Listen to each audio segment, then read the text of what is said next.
রাস্তার দুদিকেই রোড উঁচু উঁচু করে আছে, যে কোনো সময় মানুষের মৃত্যু করতে পারে। এই রাস্তা হোক না হোক, আমরা এই মরণ ফাঁদ থেকে বাঁচতে চাই।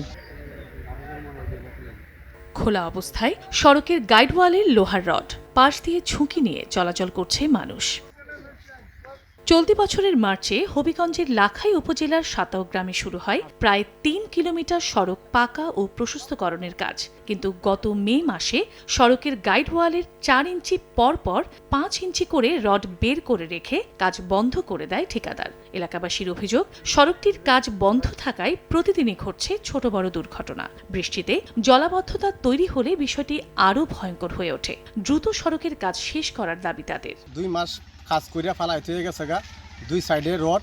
তখন তো আমরা এটাতে মুক্তি চাই। আমরা যে বাইক চালাই বা অন্য গাড়ি নিয়ে আসি, তো দুই সাইডে রড আছে, রডগুলা খাড়া যদি আমরা আসলে কোনো দুর্ঘটনা আল্লাহ না করুক যদি হয়, তাহলে এই ড্রাইভারটা কে নেবে? কন্ট্রাক্টররা ৩ মাস ৩.৫ মাস ধরে কাজ করিয়া এইভাবে এলোভাবে রডগুলা খাড়া করিয়া রেখে দিছে।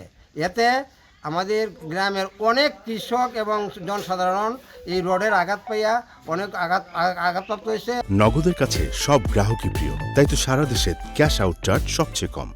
তবে নির্ধারিত সময়ের মধ্যে প্রকল্পের কাজ শেষ করার আশ্বাস এলজিইডির। এ সময়ে এলাকাবাসীকে সতর্ক হয়ে চলাচলের আহ্বান সংশ্লিষ্ট কর্মকর্তার। আশা করা যায় নভেম্বরের ২১ তারিখের মধ্যেই উন্নয়ন কাজটি সমাপ্ত হবে এবং জনসাধারণের জন্য মুক্ত করে দেওয়া সম্ভব হবে। এলজিইডির তথ্য মতে প্রকল্পের কাজ ২০২৫ সালের মার্চে শেষ হবার কথা রয়েছে, আর ব্যয় ধরা হয়েছে প্রায় ২,৮০,০০,০০০ টাকা।